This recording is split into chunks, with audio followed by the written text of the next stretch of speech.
Amigos de redes sociales, los saluda Lola Garzón. Bienvenidos a un nuevo episodio de Aquí te lo explica. Nuevamente muy bien acompañada por Mónica González, cirujano plástico. ¿Cómo estás, Mónica? Hola. Oye, nos vas a despejar bastantes dudas que tenemos, porque yo hice ahí una encuesta para ver cuáles eran como las dudas más frecuentes que tenemos en torno a las cirugías plásticas. Pero primero cuéntame, ¿cómo te encuentras el día de hoy? Hola, mucho gusto. Bueno, yo soy de Torreón, Coahuila, soy Mónica González, me formé de médico general en Gómez Palacio Durango, en la UGED, y posteriormente hice cirugía plástica y cirugía general en el Hospital General de México en la Ciudad de México, y pues voy regresando a mi tierra.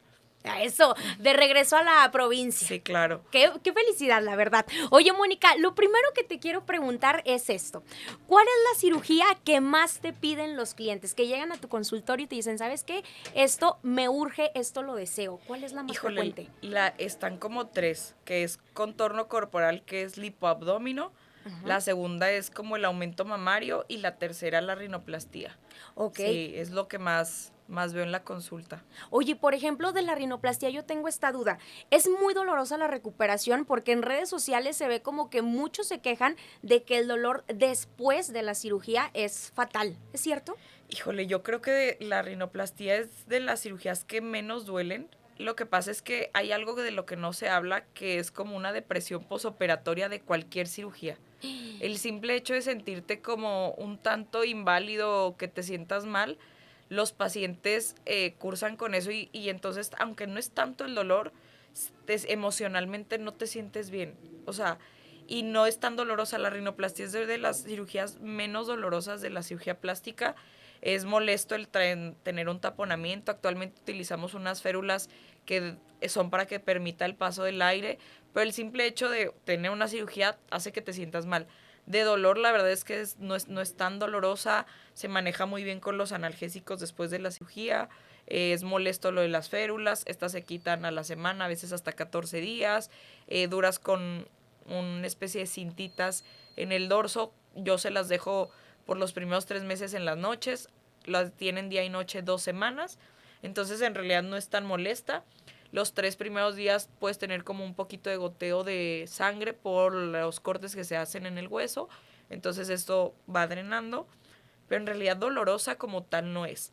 Yo te puedo decir que es más bien que el simple hecho de sentirte mal, así una gripa, sientes que se te cae el mundo. Es lo mismo en una cirugía. Okay. Después de una cirugía, tú no te sientes al 100, no te sientes súper bien, y eso hace que entonces como que todo el dolor lo exacerbes y digas, híjole, es que súper dolorosa. La verdad es que es poco dolorosa la cirugía nasal. Okay. Obvio, hay de cirugía nasal a cirugía nasal. Si es una reconstrucción o si no es tu primera rinoplastia, si necesitamos tomar costilla, claro que va más dolor. O sea, el simple hecho de quitar un poquito de cartílago costal es de lo que los pacientes se llegan más a quejar porque sí hay dolor. Okay. Pero es justo donde quitamos la costilla y obviamente la recuperación es muchísimo más tediosa que si es la primera vez que te operas de una rinoplastia.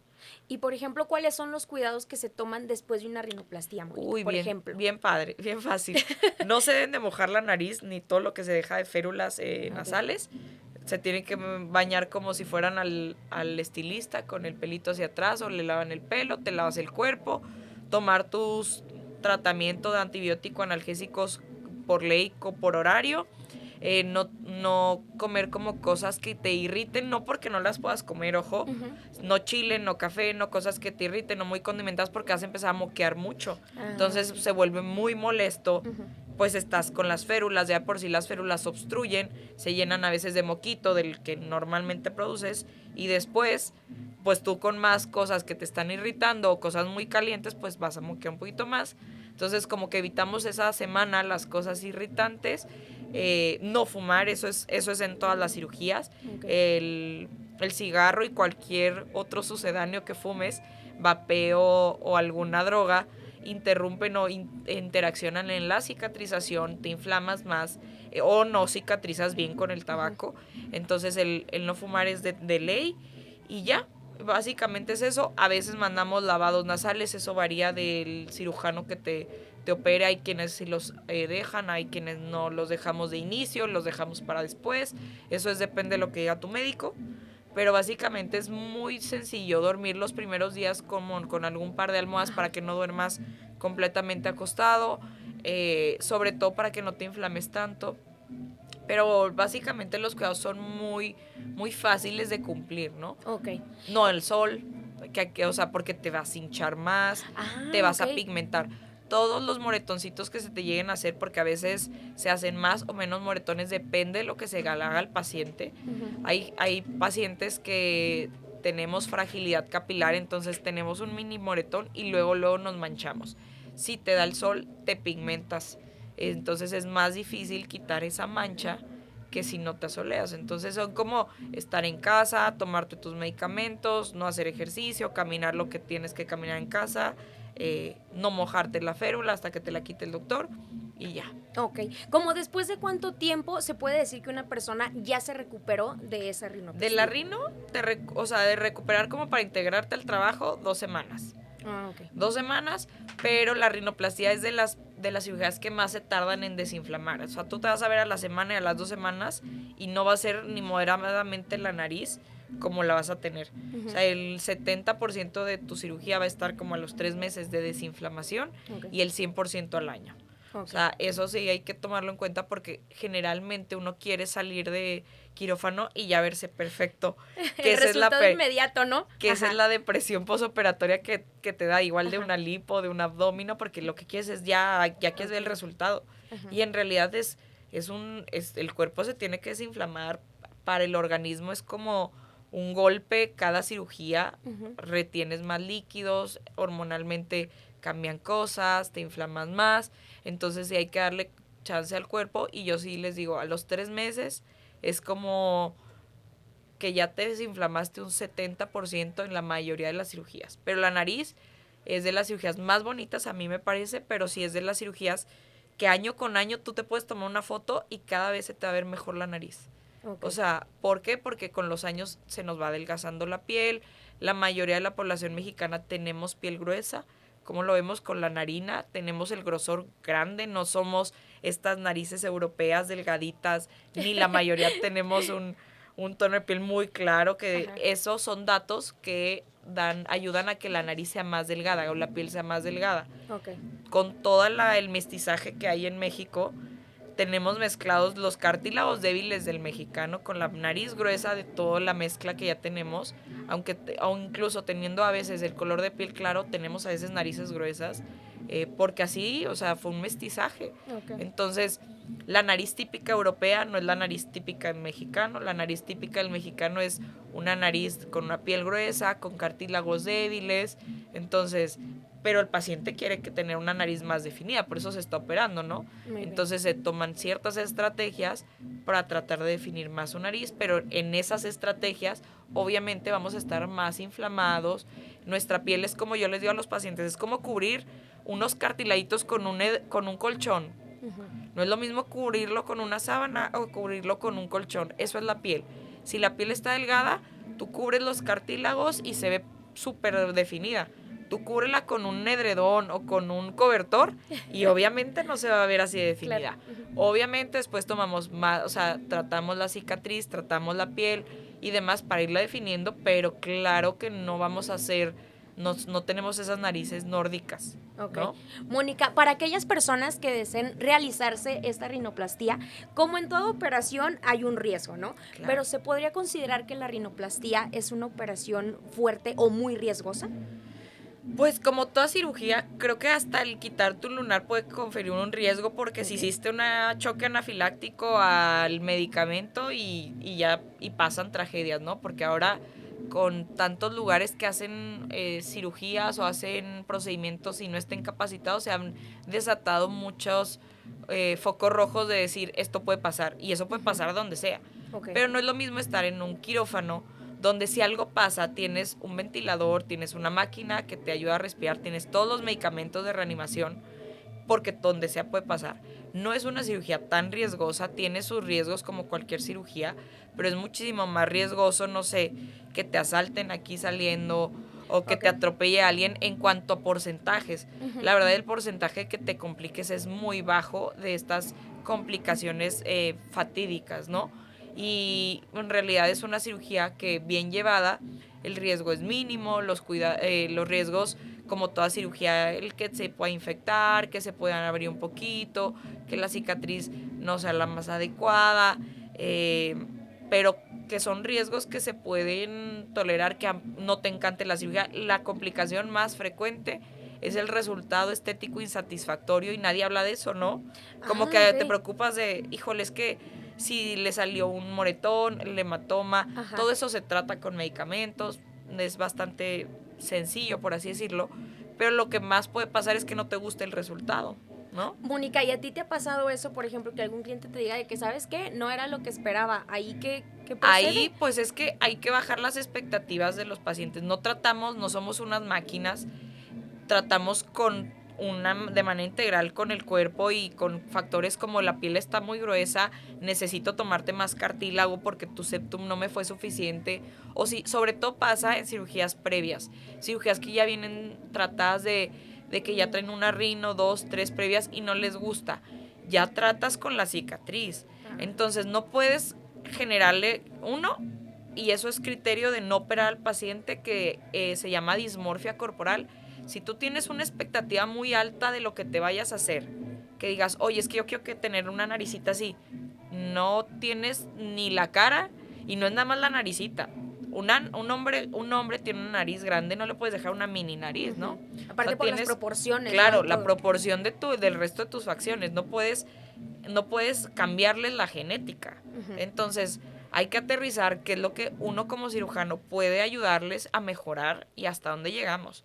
Si tú detectas que alguien tiene una expectativa muy alta, que no la vas a cumplir, es mejor no operarlo, porque nunca va a estar conforme con lo que tú le hagas, así o toda la gente le diga, es que quedaste perfecta, es que estás hermosa. No es lo que él quiere, no es lo que él estaba en su cabeza. Entonces, ese tipo de red flags también como paciente lo tienes que detectar y tal vez decir, yo no lo puedo lograr, pero tal vez otro doctor sí, y mejor pase lateral, porque no lo vas a llegar. O sea, tratamos con cuerpos, ninguna nariz es igual a la otra, ninguna piel es igual a la otra. Si ya tiene una cirugía previa, te cambia el panorama. Tenemos que utilizar estas ramas reconstructivas de tomar costilla, hacer otro tipo de estrategias para mejorarlo, pero tal vez no vas a llegar. Y ojo, conforme nos vamos operando de todas las cirugías y en especial la nariz, le vas comprando un boleto de lotería a que te puedas tener más riesgos. ¿Cuáles son los riesgos? Que se te muera la columela, la punta de la nariz, que eso puede pasar hasta con una inyección de hialurónico. Tú colocas un hialurónico, o las pacientes que son muy asiduas de estarse inyectando o rinomodelando la nariz, el hialurónico es una muy buena estrategia para mejorar ciertas asimetrías, pero tenemos un límite. Puedes obstruir algún vaso y son estas fotos que vemos en internet que se les murió la punta de la nariz, se les murió la base de la nariz, entonces, o con necrosis en áreas donde están las arterias. Hay su antídoto para el hialurónico, pero cuando haces una rinoplastia, cada vez que tú vuelves a tocar esa nariz, estás trabajando con más cicatriz. Es como, yo tenía un doctor que me formó, que les explicaba bien padre y les decía, es como si vas a la carnicería y pides 1 kilo de carne. Tú llegas y la pones al asador y las vas sacando cada lajita súper fácil, ¿no? Ahora mete ese kilo de carne al refri y ahí déjalo congelado 1 mes. Vuélvelas a tratar de despegar y tratas de despegarlos, es lo mismo en los tejidos. Tú no vas a encontrar ni todo igual despegado, ni las estructuras como estaban. Va a haber estructuras que probablemente ya no estén igual o te las amputaron o las perdiste o lo que sea en la cirugía previa, porque cada cirujano opera diferente. Uno sabe qué va a encontrar cuando tú lo operas, pero no cuando lo opera alguien más. Es una caja de Pandora. Tú puedes ver por fuera cómo se ve y dices, bueno, probablemente tiene resecado un poquito de los alares, probablemente se les cayó un poquito de la crura media o pusieron un poste y se cayó, pero en realidad no sabes qué vas a encontrar ya adentro, ¿no? Y es lo mismo, la carne congelada es tu nariz de una rino secundaria, terciaria, cuaternaria, y siempre vas comprando en cada cirugía que puedas complicarte. ¿Cuál es la complicación en esos casos? Que se muera alguna parte de tu nariz. La base nasal, la punta nasal, el dorso nasal a veces, o sea... Ya representa más riesgo, ¿no? Claro, yo siempre les digo, necrosis es muerte. Si tú no entiendes que necrosis es que se muere, no te pueden operar. Porque si no encuentras, o sea, si tú no sabes que puede pasar eso, el día que te pase vas a decir, es que el doctor no me dijo. El doctor nunca me dijo. A mí me dijo que iba a quedar perfecta. Eso también. O sea, creo que es una parte que ya debemos de borrar nosotros, de decir, vas a quedar perfecta. Nunca, perfecto nada más lo que hace Dios. Sí. Y así te hizo y aún así hay cosas que no te gustaron. Ajá, ¿no? claro. Entonces la perfección no existe. Podemos mejorar, te puedes ver mejor y de acuerdo a ti y a tus facciones. Yo no puedo pedir una mini nariz porque mi cara no está para una mini nariz. Sí, ni o mi sea, piel. También ser ¿sabes? conscientes, ¿no? Como de lo que tenemos y de lo que va de acuerdo a nuestras Y proporciones. lo que puede y demás. pasar. Ujú. A veces, y eso ha pasado, que haces una reacción. A veces nosotros colocamos esteroides para que no te inflames tanto. Puedes hacer una cosa que se llama un síndrome de Cushing, que te comes el cartílago por esa mini dosis que te dieron de esteroide.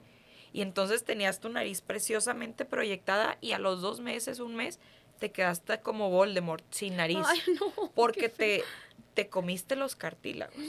Entonces, también lo tienes que saber, que si eso pasa, no te pueden reconstruir luego, toca soltar la cicatriz, muchos tratamientos que hacemos previos a ese tipo de cirugías, para luego volver a hacer el intento de otra vez tomar costilla, poner otra vez todos los cartílagos. Una nariz es, como yo les digo, un edificio.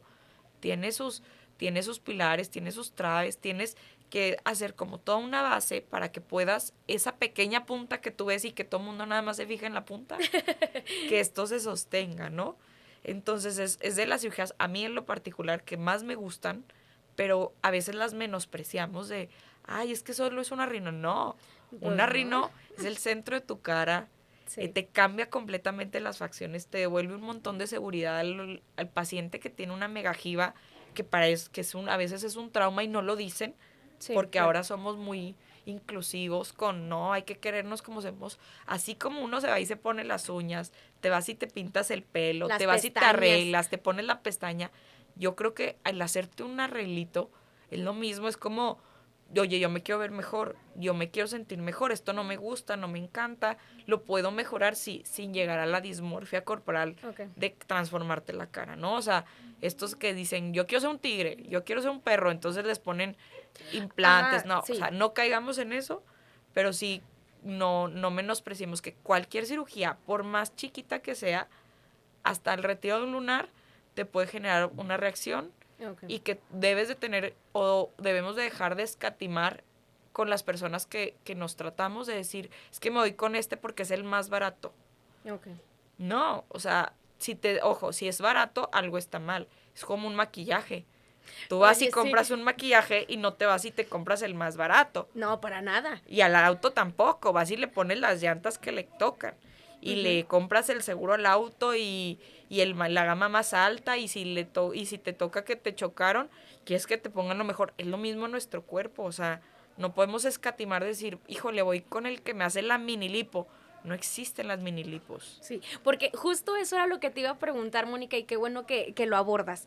¿Cuáles son las red flags que nos debemos de fijar? Ahorita quiero preguntarte cuáles son las red flags en los pacientes, que eso me llamó mucho la atención, pero primero, ¿cuáles son las red flags que uno debe de ver cuando uno va a una clínica y dices, ay, ¿sabes qué? Aquí algo no anda bien, mejor no me atiendo en otro lugar. ¿Cuáles serían? O sea, ya físicamente las instalaciones creo que eso no es red flag, porque ahora todo mundo puede tener una clínica preciosa. Tienes que ver los títulos, que lo que te está atendiendo sea médicos, que no sea el dentista, que no sea a veces licenciada o sea, que no sean parte del grupo no médico. Tiene que ser cirujano plástico, que esté certificado. Eso es súper fácil verlo en el Consejo Mexicano de Cirugía Plástica, Estética y Reconstructiva. Tú buscas, pones el nombre y te sale si está certificado o no. ¿Qué nos dice que está certificado? Que es un cirujano que se tiene que actualizar. Tú cada 5 años tienes que recertificarte que estás actualizado, y eso es con congresos, con ir a pláticas, con publicar artículos, y eso lo hace un consejo. Y así como es el Consejo de Cirugía Plástica, es el Consejo de Anestesio, de gastroenterólogos, de pediatras, de todo.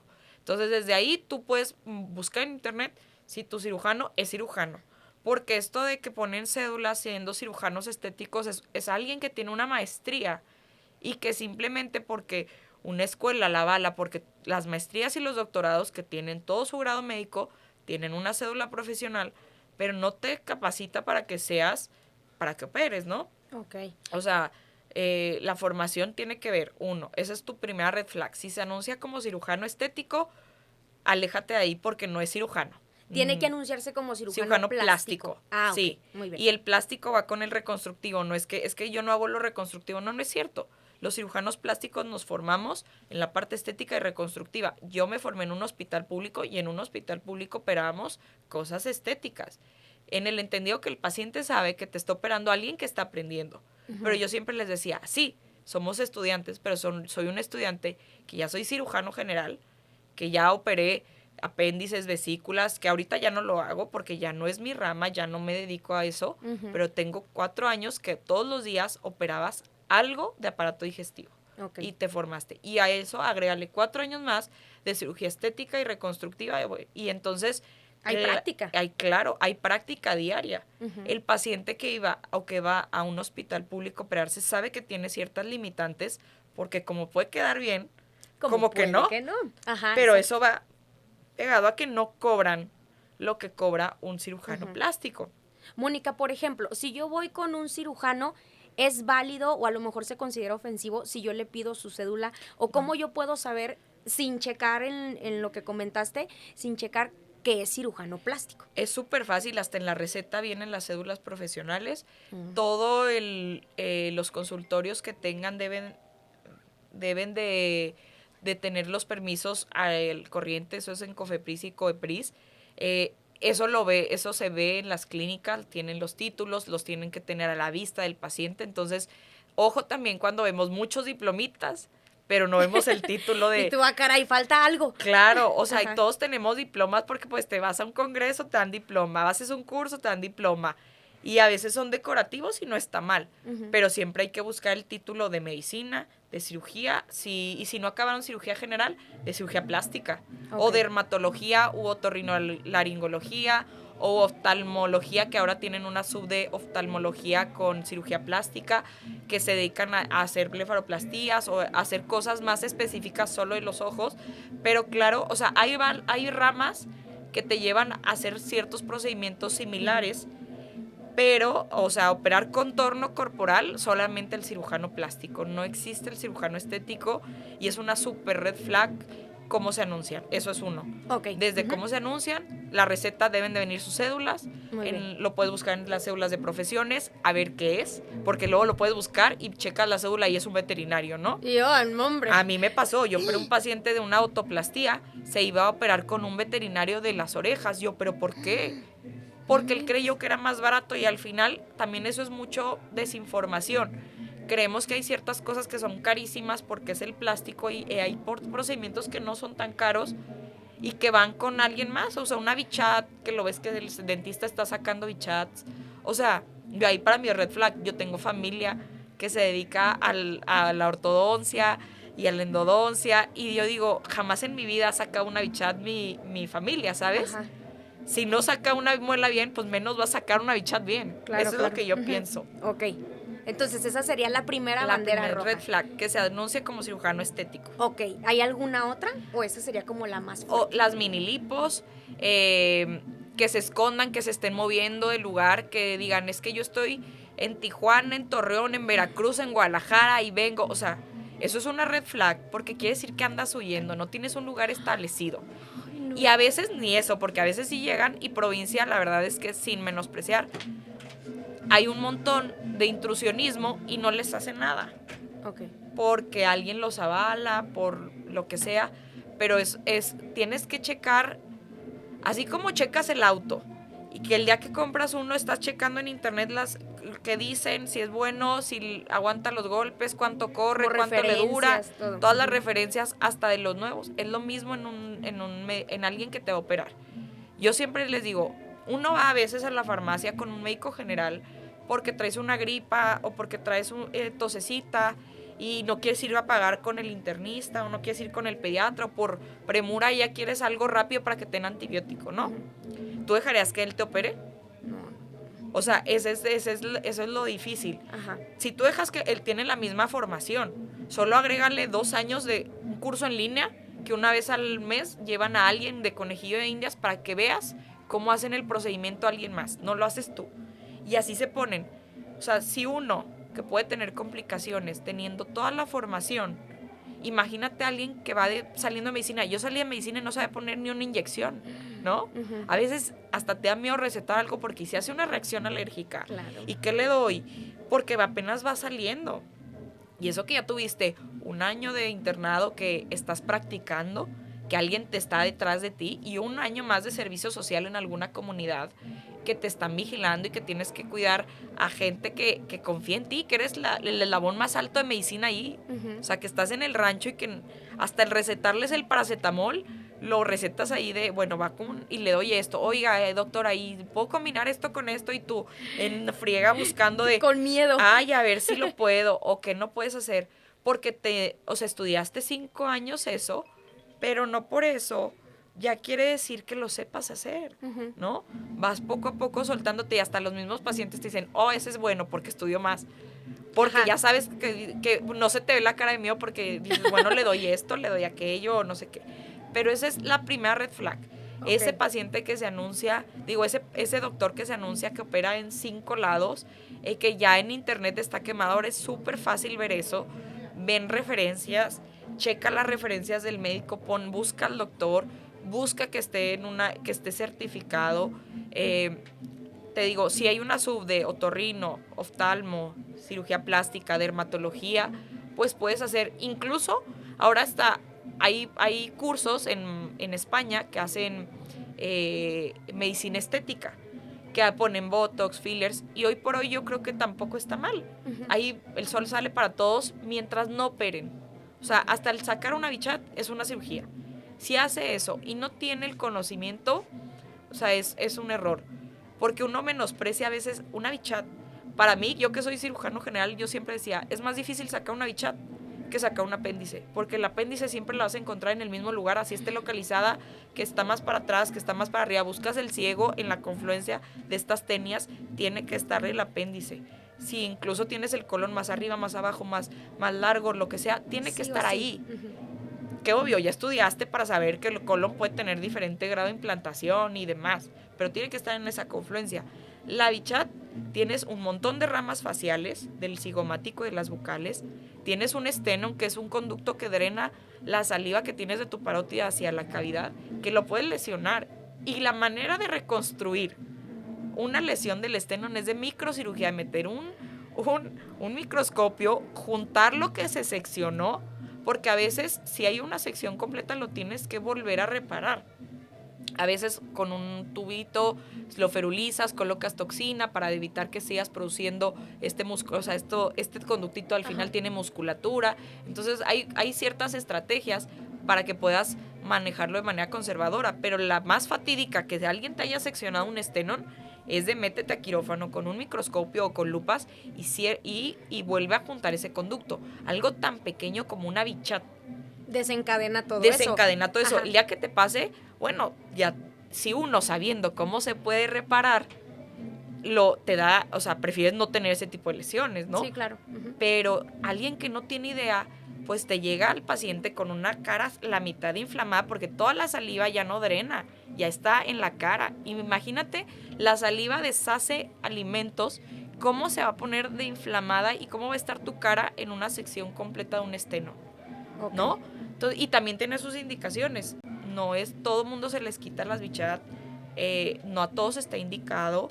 Entonces, sí hay como muchas cosas que yo sí digo, el intrusionismo se mete porque está bien fácil, porque lo vi en YouTube. Y está bien fácil, le hacen un orificio y la sacan, sí. Y las bichad que no tienen esa implantación o que envuelven el esteno no se comportan así. El día que te topes con una de esas ya le arruinaste la vida al paciente. Y lo peor es que ellos ni siquiera reparan lo que ya reconstruyeron. Ujú. A nosotros nos pasó, a mí en la residencia me pasó una paciente que se fue a quitar el gordito de los brazos con un estético y el estético le cortó, vio que eso no iba a cerrar, le volvió a colocar el cacho de tejido que le había puesto, la suturó y la mandó al hospital. Es que no tienes venas para canalizarte, ve a que te atiendan allá. No es que no tuvieras venas, es que ya no tienes cómo cerrar ese brazo, Ay, ¿no? no puede ser. Y exacto, o sea, no es, hasta quitar, uno dicen, ay, es que solo quitan y pegan y cortan y así, como meto cuchillo, saco cuchillo. Pues no, todo tiene su razón. También el paciente que está muy gordito se va a complicar y tú le tienes que decir, yo no te puedo hacer esa cirugía porque te vas a complicar. Y si a pesar de eso tienes que firmar los riesgos, porque yo si te hago eso te vas a complicar. O sea, hay un montón de cosas atrás médicas que nosotros tenemos que ir palomeando para decir, tú sí te operas, tú no te operas. Lo hacemos muy de rutina porque dices, bueno, tiene la edad, tiene el peso, ok, todo bien. Pero el paciente que no, no te operas. También está la paciente que se infartó hace un mes y se quiere hacer una lipoabdomino. Y me pasó una vez y le dije, mire señora, aquí no la vamos a operar. Va a buscar quién la opere porque así somos los pacientes de, ok, ella no, pero alguien más me va a operar. El que la opere se va a complicar. Le dije, y si no se complicó, qué bueno. Pero tiene todo en contra. O sea, nosotros usamos diferentes escalas para decir este sí, este no, este sí no. Uh-huh. Y al final la cirugía plástica es algo electivo la mayoría de las veces. No lo reconstructivo. Lo reconstructivo sí tiene su grado de que, oye, es que yo te tengo que cubrir porque te tengo que radiar, te tengo que mandar con el oncólogo, te tengo que mandar a quimioterapia. O sea, no te puedo dejar el hueco de lo que te quitó el oncólogo, ¿no?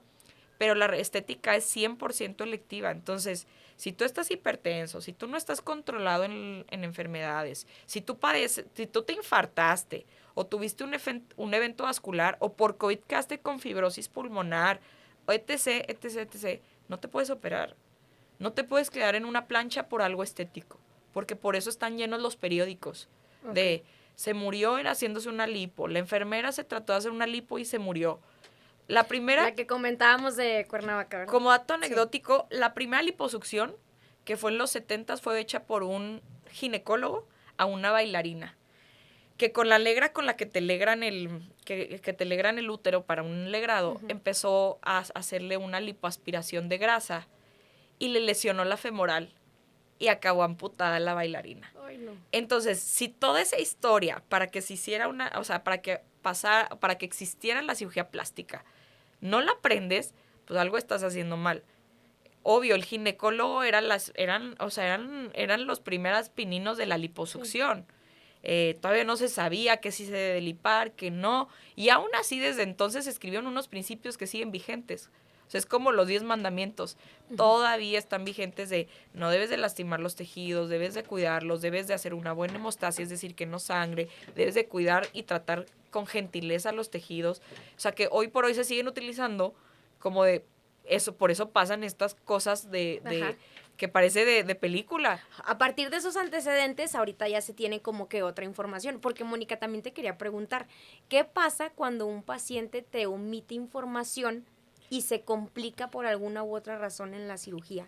¿Ahí cómo procede? Pues puede pasar, pero generalmente cuando pasa esto es que ya pasó una tragedia, ¿no? Okay. Tienes muchos filtros, cuando tú los entrevistas, tú tienes focos rojos a veces que uno lo sabe. Hasta en la nariz, por ejemplo, en la nariz me pasó, yo examiné al paciente, le dije, oye, ¿tú consumías cocaína? Sí, pero ya no. Cuando estaba en la disección de la nariz, unas sinequias, unas adherencias horribles, y le dije, todavía consumes, ¿verdad? Cuando salió, adiós, gracias, todo salió bien, pero se pueden infartar, por ejemplo. Consumen más medicamentos de anestésicos cuando los están induciendo. Hay varios filtros, el tuyo, el del cardiólogo, el internista que a veces los mandas previo a operarte, el anestesio, la verdad es que es como el detective, él sí los asusta porque él maneja las drogas, entonces es, oye, si no me dices que te tomas o que te pones o que te no sé qué, te puedes quedar aquí.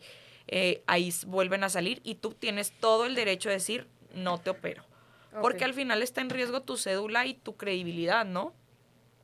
A veces pasan, que sí ha pasado, que omitió información y ya pasó la tragedia, ¿no?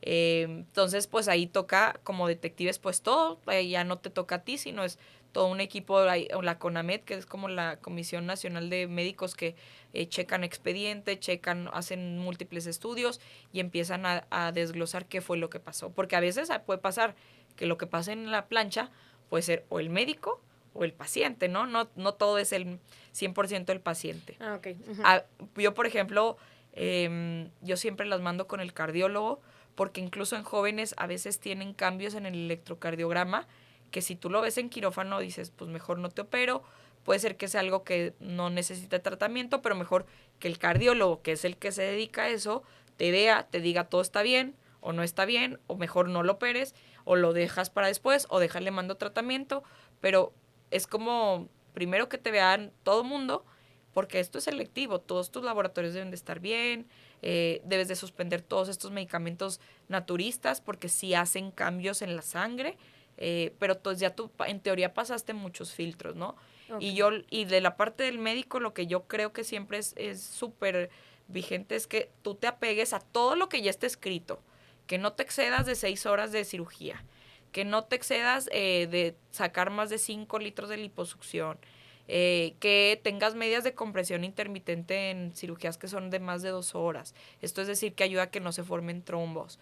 Que en las pacientes que tienen ciertos riesgos o que son de contorno les mandes un anticoagulante. O sea, tienes tú que ir quitando como todos los riesgos que no se te complique, porque al final, el día que se complica, voltean a ver al médico. Sí, es el primero que señalan, ¿no? Ajá, hace poquito pasó de una influencer que tenía un Cuacolandia, tenía mucho altruismo con los caballos y ella se hizo una liposucción hace 2 meses y ya le estaban achacando al cirujano plástico que tuvo una trombosis. ¿Quién sabe por qué murió?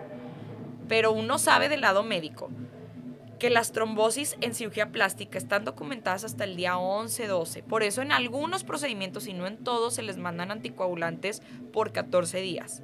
Después de eso, también tú sabes que si te da una trombosis venosa superficial o profunda de las extremidades o pulmonar, no son ese tipo de comportamiento fulminante. Uno lo sabe porque no lo digo yo, lo dice la ciencia, lo dicen los libros. Ya vienen, o sea, si la paciente no tiene un lupus, un síndrome antifosfolípido, una cosa, alguna enfermedad que altere la coagulación, no tiene ese comportamiento que un día para otro te mueras, ¿sabes?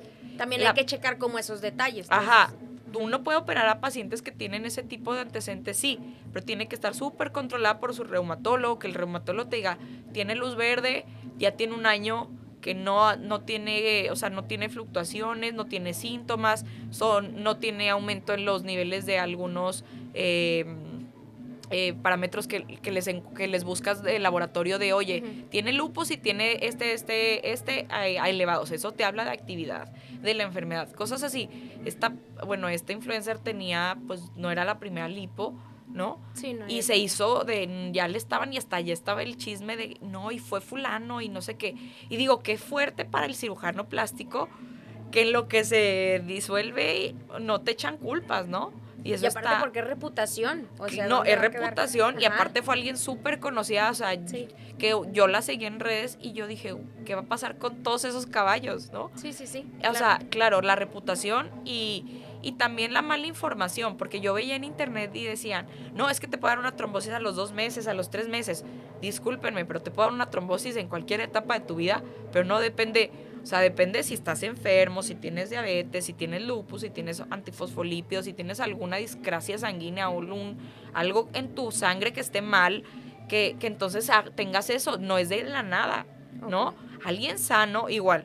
Un deportista, claro que se puede infartar, claro que sí, pero, ojo, todos tenemos un boleto comprado en esta vida para morirnos. Sí, claro. ¿De qué va a ser? ¿Quién sabe? Pero sí hay cosas que ya están muy establecidas en medicina de, oye, tienes un riesgo aquí, acá, tienes este riesgo, por eso los pacientes, uno, o entran en buenas condiciones, y dos, si tienen yo les hago como una lista, si ya sumaron más de 6 de esta lista que nosotros tenemos de valoración de riesgo cardiovascular, no te operas. Discúlpame, perdóname, que te opere alguien más.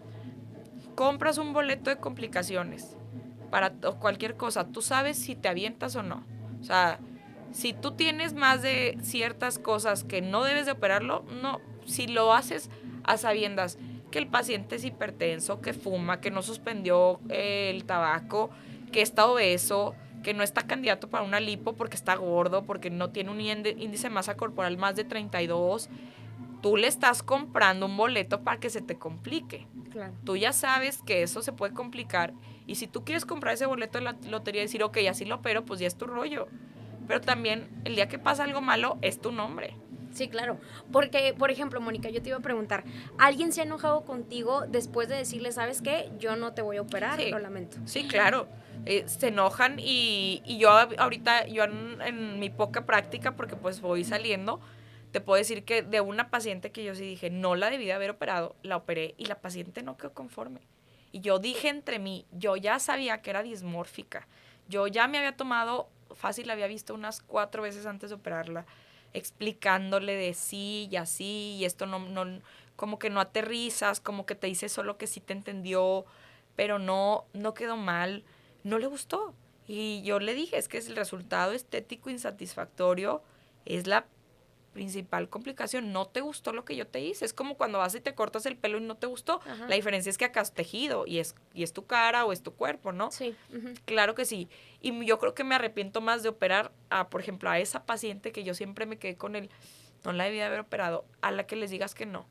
Yo creo que a veces también pasa que no hay una relación médico-paciente o que se rompió no tanto por ti, sino por todo el equipo que está atrás de ti, que le hizo que se fue muy grosera con tu recepcionista o con tu enfermera, ya sabes, también eso es una red flag del paciente, decir, ojo, porque muchas veces todo tu equipo es el que va a estar en mayor contacto, todo el posoperatorio, de la enfermera que está contigo, de la que te lleva la fisioterapeuta que te lleva los masajes, y que si no hacen un buen match, la paciente se va a estar quejando y al final tú estás dando un servicio, es algo estético, es algo electivo, es algo que el paciente quiere, no que necesita. Tú respiras, tú no necesitas una rino. Sí, a menos no es esencial. A menos que batalles para respirar, Ajá. ok, pero si no, no la necesitas. Entonces, si no hay un buen match con todo, y eso es algo bien importante, es bien válido decir, mejor no, opérate con alguien más. Yo creo que de lo poco que tengo de carrera, digo, es preferible aquí quedó que aquí murió. Uh-huh. El paciente, como siempre es un servicio, tiene la razón en algo estético, pero tú también tienes la parte de decir, mejor no te opero. Porque a veces son esas red flags que uno va detectando, de decir, algo aquí no está bien. Porque era lo que te quería preguntar. Ahora, ¿cuáles son las banderas rojas de un paciente que tú dices, ay, a este mejor no lo opero? Uno, y digo, yo ya tengo muchos arreglitos, pero el paciente que busca la perfección. Okay. Que tiene una nariz preciosa y aún así quiere verse mejor. Y tú, pero es que ya tu nariz está perfecta. O estás perfecta. Ese paciente depende de lo que esté buscando, ¿no? Uh-huh. Si quiere mejorar algo que ya no puedes mejorar, híjole, es una red flag. Uh-huh. ¿Por qué? Porque no le vas a llenar la expectativa. Uh-huh. Tal vez en su cabeza quiere algo que tú no le puedas dar. El paciente que te pide resultados que tú no realizas o muy exagerados, que dices, es que esto no le cabe, unas boobies que no te caben, que enseñan porque te enseñan de, oye, es que yo quiero quedar así, y tú no puedo llegar a eso, también es una red flag, aunque no tengan ninguna cirugía. Okay. Porque no le vas a cumplir lo que él está en su cabeza pidiéndote, o que tú no lo haces. También es válido decir, oye, yo no tengo ese tipo de resultados, yo no opero así, mejor busca a alguien que sí te los dé. Y yo creo que eso es válido. Y no es red flag de ninguno del otro, simplemente decir, yo no lo hago, que lo haga alguien más. Que omitan información, eso te das cuenta cuando en la entrevista, en la historia clínica, cuando consumen alguna droga, generalmente consumen más, y que no la suspendan. Por eso generalmente a veces hacemos un screening previo a la cirugía el mismo día de drogas o de tabaco. Porque también la paciente que fuma, que desde que entra ya te dio el olor a que todo fuma impregnada en los dientes. El cigarro es el peor enemigo de cualquier cirugía. Entonces, aunque te digan, no, es que ya dejé fumar, un día antes, así sin que, y eso lo firman en un contrato de, te voy a hacer un chequeo de tabaco, si sale positivo no te opero. Porque si el peor enemigo, Mónica, porque el cigarro, aparte de tener, uno te mantiene en hipoxia, o sea, no oxigenas bien. Entonces, por ende, es como un zacatito que no le llega el agua, no le llega el oxígeno a lo que acabas de cortar. Uno, tiene un montón de aditamentos que intervienen en la cicatrización. Entonces, son esas cicatrices, uno, que no cierran, dos, que se abren, se dehiscentan, o hacen una cosa que se llama epidermolisis, que se lacera la piel de una manera muy rara que no es lo normal. o que ya cerró y a las 2 semanas se abrió, o que generan un montón de líquido de inflamación que se llama seroma, y tú, oye, es que no está bien, que no cierran las heridas, eso es lo principal. Es el peor enemigo porque como te mantiene, el paciente que fuma está en un estado de no oxigenación, no le llegan los nutrientes necesarios para que la herida cierre. Y entonces, y no lo digo yo, lo dice ya la gente que ya estudió por laboratorio estas cifras, son 3 semanas de haber suspendido el cigarro. Aunque no se quite por completo lo que ya te dejó el cigarro de daño, sí mejoran en esas 3 semanas de no fumar. Pero luego te topas a la paciente que dice, es que estaba muy nerviosa y saliendo de la lipo me eché un cigarrito. No. ¿Por qué? Porque tal vez la lipo, bueno, tienes unas heridas muy chiquitas y se abren, a veces incluso las dejamos abiertas, pues son de menos de medio centímetro, pero una cirugía de mamas, un abdomino, y que se te muera la mitad del abdomen porque el paciente no fumó, no paró de fumar, híjole, pues ya tú eres el malo, porque Sí. al final tú lo operaste sabiendo que fumaba y que no suspendió el cigarro y que no siguió indicaciones. Eso es como una red flag. Otra red flag que a veces el paciente no lo nota es que no entienda las complicaciones. Yo creo que es bien válido decirles todo lo que puede pasar, porque aunque en porcentajes es muy bajito, es 0.004, o sea, menos del 4, o sea, menos de ni siquiera del 1%, ciertas complicaciones que ya están bien establecidas.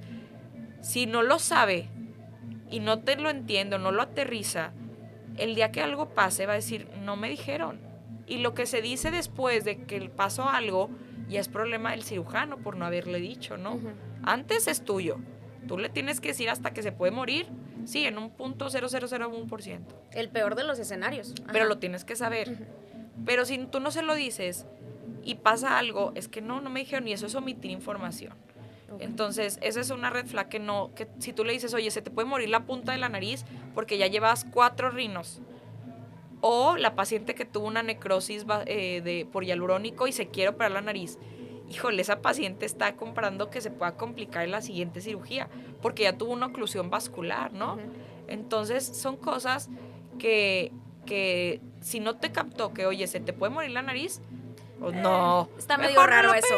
O que ya viene visitando a 10 plásticos y 10 plásticos le dijeron, no te voy a operar. Ajá, sí. También eso es una red flag, porque por algo los 9 anteriores a ti le dijeron que no, ¿no? Y anda buscando. Y está buscando. Forzado. O a mí me pasó con una paciente y solo escarbándole, tenía 2 cateterismos cardíacos, todavía tenía 2 infartos. Estaba buscando hacerse una lipoabdomino y fue poco a poquito. En la historia no te lo dice. Y luego, ok, la última vez que te valoró el cardiólogo, me dijo que estaba muy bien. Y yo, ¿y por qué te dio? Es que me hicieron 2 cateterismos. Ay, ¿cuándo fue el último? En marzo. Ok. ¿Y qué te hicieron? Es que me infarté, doctora. Ay, no. Ok, le dije, no te podemos operar. No, pero es que mire que a mí el cardiólogo me dijo que está muy bien. O te dicen, yo firmo que no pasa nada, yo me hago responsable. No. Aquí es de responsabilidad de los dos. Sí, claro. Es tuya y mía. No es de que firmes que aunque me quede, no. Son ese tipo de cosas que poco a poco te vas dando cuenta. Porque le vas rascando, oye, ¿para qué tomas esto? Es que me dan la aspirina desde que tuve un evento cerebral vascular. Se me durmió la mitad de la cara y la mitad del cuerpo. Ok. Pues no. Es escarbar. Te digo, pasas tu filtro, pasa el filtro del anestesio, pasa el filtro del cardiólogo, del internista.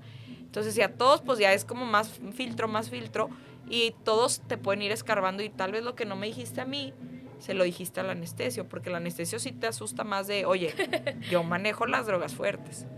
Okay. Son red flags. Pero el principal es la dismorfia corporal, que es el paciente que no le gusta cómo se ve. Y nunca vas a llenar la expectativa que él tenga. Y de hecho es de los criterios exclusivos en cirugía plástica, by the book, que dice, si el paciente tiene dismorfia corporal, no lo operes. No, de plano. No. Porque nunca lo vas a satisfacer en ese sentido, ¿no? No. O sea, yo sé que todas las mujeres tenemos cierto grado de inseguridad. Y dices, es que me gustaría más esto, un poquito más, un poquito menos, lo que sea. Pero no, ese paciente es muy característico. Y siempre vienen hablando mal del cirujano anterior. También otra bandera no, y él me operó y quedó perfecta y no me gustó y quedé muy mal. Entonces siempre viene, si habló mal del cirujano anterior, va a hablar mal de ti. Ok, Y porque sí, ya es algo interno, ¿no? Es más como personal, emocional. Entonces Sí, no, dices, trate, ya no es de tu cabina, ya es de, y hoy es bien válido ir con el psicólogo, con el psiquiatra, y es de alguien más. Pero ok. también, y tú lo detectas, si tú no puedes llegar a lo que él te pide, no lo hagas. O sea, no vas a llenar esa expectativa, no va a quedar conforme, se va a romper la relación médico-paciente, no hay dinero que compre tu tranquilidad. Eso es Sí, una, eso es una cosa que llevo Clara. muy clara Ujú. y que de verdad te roba emocionalmente vida cuando tú no estás bien con algún paciente porque se rompió la relación médico-paciente, porque ya no le gustó cómo la trataste, por X o Y, o incluso de tu personal, a veces ya ni siquiera es tuyo. Entonces son esas red flags que uno debe detectar antes de operarlos, porque el chiste es que si tú vas por un servicio salgas contenta de ese servicio, ¿no? Ok, es la intención. Es la intención, Sí. que llegues a cumplir lo que él te pide y lo que tú quieres darle, ¿no? Oye, Mónica, también te quiero preguntar, ¿qué es lo más raro que te han pedido como en cuestión de cirugía, de que, ay, ¿sabes qué? Quiero que me pongas esto, quiero que me quites esto y que tú digas, ay, caray, o Sí, sea, que pudieras considerar raro. pues es que raro no he tenido así como algo tan raro, pero sí he tenido la que te pide más y que está perfecta. Y Ok. ya dices, es que ya no tienes grasa, ¿de dónde te saco? Te quedaron increíbles. Ya traes un implante que ya no te cabe más. O sea, en el tórax tenemos ciertas medidas de tu mama, que es lo máximo que te puede caer. A veces menos, a veces más, depende de lo que quiera. Pero ya no tienes de dónde. Igual las pompis de, oye, ya es demasiado. Yo creo que ahí no es raro, pero es como el momento de decir, hasta aquí llegamos. Ujú. Porque igual, tienen los cuerpos ya espectaculares. ¿De dónde le sacas más grasa? Hay pacientes que la verdad son bien aplicadas, van un montón al gimnasio, se cuidan un chorro, ya tienen tal vez más de una lipo, ya te llegó a ti de una segunda, tercera, ya quedó muy bien y ya no puedes dar ese extra. Eso para mí es lo raro de decir, híjole, es que yo hasta aquí llego. Ajá, de que Ah, ya que te ya hago. que te hago, Ajá, estás muy sí. bien. Y yo ahí sí prefiero decir, pues no. Y también, o sea, hay, y yo respeto mucho, hay quienes se vale estos doctores que les dan ese extra y qué bueno, porque ya tienen más experiencia, porque te pueden dar ese extra que te está pidiendo que tal vez yo no te lo puedo dar, Ujú. es bien válido, o también te pueden decir, no te opero, ¿no? Pero yo creo que más así raro nunca me ha llegado alguna que me pedía quitarse como unas arañitas debajo del ojo y yo, es que son las venitas normales. ¿Cómo quieres que ¿Cómo te le quite hago? eso? No sé, son esas cosas que a veces uno dice, no, mejor no te opero. Llámame o sea, prefiero decir, uy, híjole, esa doctora no te batea, no te quiere operar, no. Yo, Pero te evitas, la verdad, yo prefiero problemas. evitar algo que no te puedo ofrecer. Ujú. Sí, sí, Algo, sí, claro. incluso te voy a decir algo que creo que es bien importante. Cuando tú no tienes la experiencia en alguna cirugía, porque cirugía plástica envuelve todo, desde el pelo hasta los pies, puedes requerir una cirugía de plástico porque nosotros hacemos plexo, nervio, mano, pie, nervio periférico, todo eso. Pero yo, por ejemplo, yo no soy microcirujana. Ujú. Si a mí me dicen, oye, le van a quitar la mitad de la mandíbula y necesitamos reconstruirla, no es mi área. Ok. Entonces, oye, mejor ve con fulano, mengano, ¿sabes? Es válido. Así igual en lo estético, uno tiene sus límites y hasta cierto grado tú puedes llegar. Y también los que hacen transformaciones que no son tan anatómicas, también hay quienes las hacen y es válido. Eh, en cosas, sobre todo en los reconstructivos, donde menos intrusionismo hay porque menos gente lo hace, Ujú. pero también es válido decir, oye, yo no hago esto, mejor ve con él o con tal doctor, porque no dejas bien al paciente, ¿sabes? Ok. Yo eso lo he visto, o sea, nosotros vemos congénitos y pues sí, yo puedo separar unos deditos, pero si es una mano compleja que nació, por ejemplo, solamente con fusionados la mitad, que solamente parece como un cangrejito, hay alguien especialista en mano, en micro, en plexo, que te puede ayudar, Sí, más ya que lo yo. canalizas. Que la Ok. Ujú. canalizas. Tal vez yo te doy la atención al principio y digo, ah, mira, yo puedo hacer esto, hasta aquí llegué. O hasta decirte que esto no es para mí, ¿no? Y Ujú. esto es para tal. O busca a tal doctor o tal especialista porque ellos son los expertos. Ok. Entonces, lo más raro que te puedes encontrar es más, o sea, los dismórficos que se quieren cambiar la cara de gato, que ponerse implantes. Y lo curioso, y aquí esto está bien extraño, es que hasta el de tatuajes, o sea, a mí me tocó una paciente que me dijo, esto me lo hace el de tatuajes, que les ponían como unos implantes o una no sé qué para cambiarles la fisionomía. Ay, no es Era la de las venitas. Dije, no, esto no es para mí, Dile mejor, no. mejor me pasa con alguien más. Ok. Pero no, digo, no me ha tocado nada así como muy aparatoso. Afortunadamente, Gracias a Mónica. Dios. Oye, Mónica, ahorita mencionabas lo de la historial clínico. Ahí, por ejemplo, hay una lista de requisitos generales que tú digas, ¿sabes qué? Si cumples estos requisitos, a ti no te opero porque representa un riesgo o demás. ¿Sí los hay? Sí los hay. Cuando son estas listas, generalmente no las sacas indirectamente del historial, porque tú en el historial de cualquiera, hasta de un médico general, tienes que preguntar alergias, cirugías previas, si te han pasado sangre, si estás enfermo de algo, si alguien de tu familia está enfermo, tuvo cáncer. Toda esta parte del historial las vas empatando cuando ya les hacen una valoración. Nosotros, a grosso modo, en la edad, el peso, si tienen un índice de masa corporal mayor de 30, incluye 2 puntos más de riesgo. Si fuma, ya son otros 2 puntos de riesgo.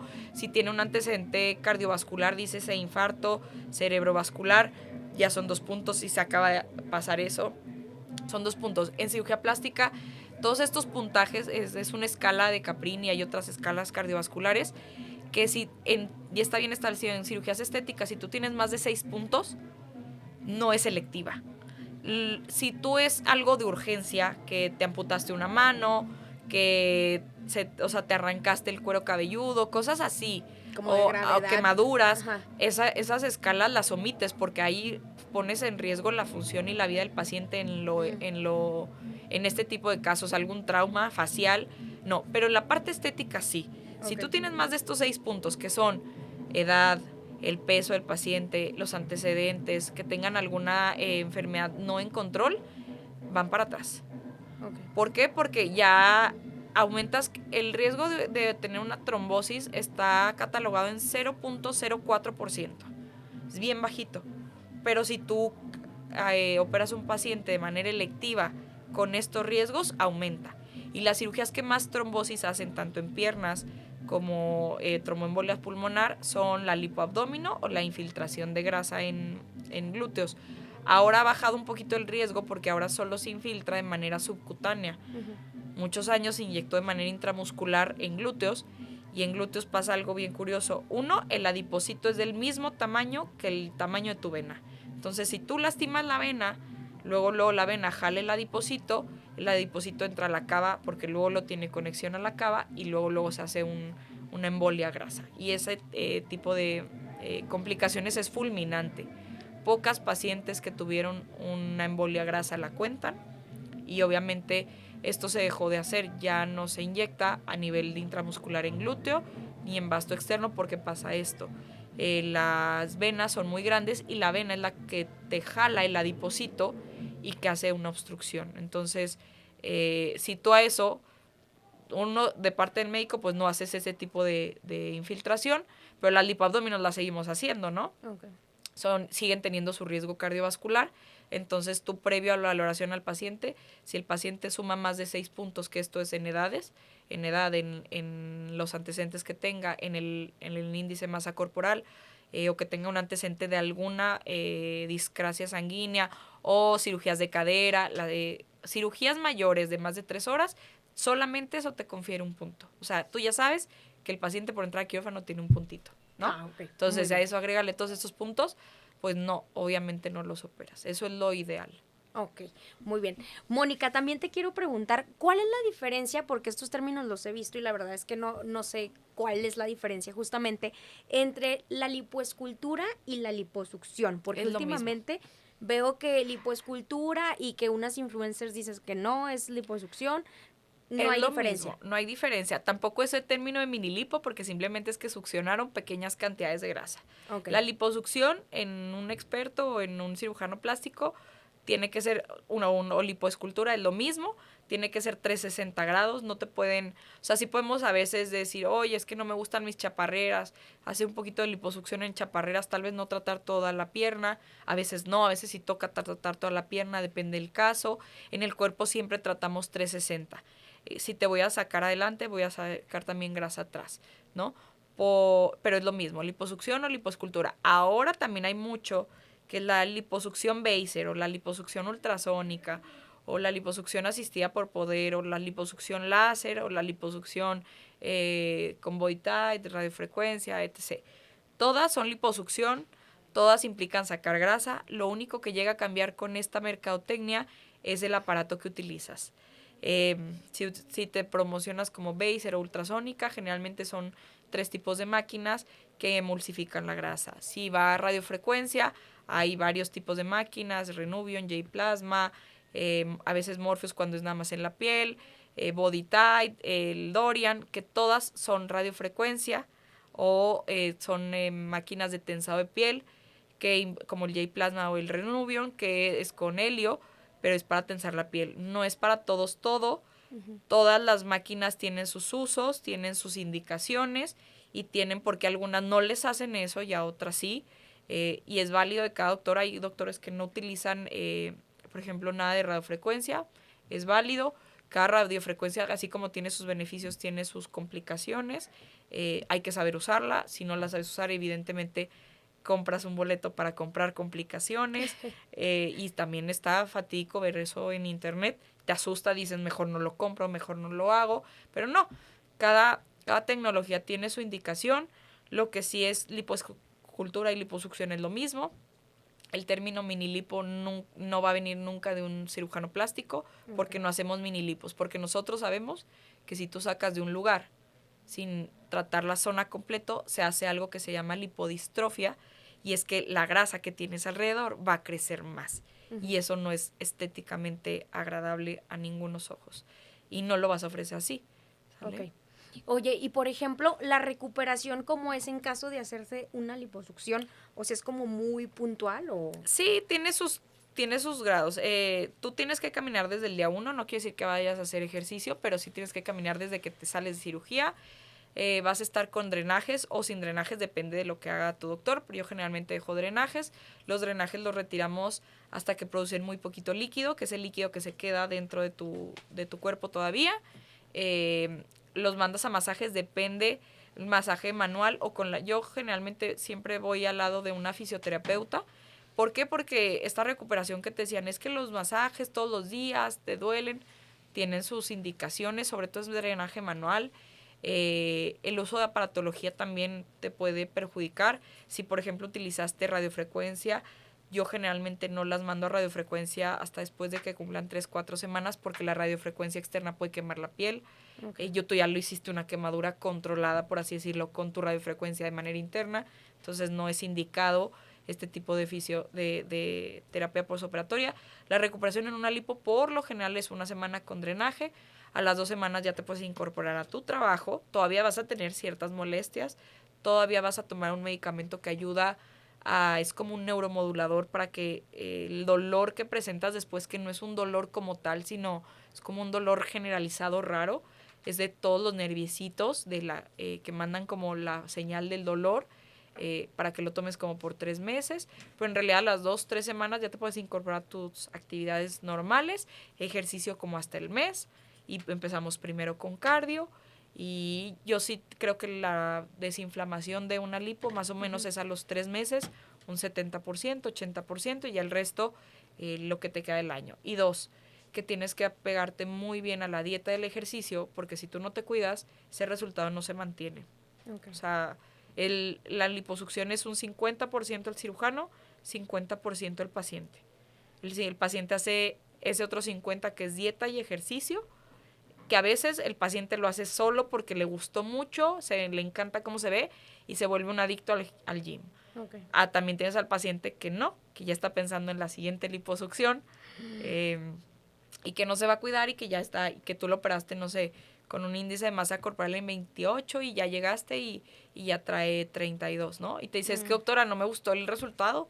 O las pompis las veo muy grandes, ¿por qué? Pues porque engordaste. Ah, claro. Esa grasa va a engordar, así como la grasa que nosotros ponemos en glúteo, en caderas, es para moldear, esa grasa también va a tener la capacidad de crecer si tú engordas. Si Sí, tú es engordas, mantenerla, pues el cuerpo que te dejaron, ¿no? claro, si tú no lo mantienes, pues no le eches la culpa al cirujano, es uno también. Y sabes qué, Mónica, bueno, te preguntaba si era dolorosa por ejemplo, la rinoplastía, porque en el caso de la liposucción, o sea, se ven videos en TikTok donde están con las fajas llenas de sangre y es como que dices, no, pues te asustan. Es aparatoso, sí es aparatoso, porque eso pasa mucho porque a veces dejamos los drenajes abiertos para que una masajista te esté drenando manualmente todo el líquido que se quedó.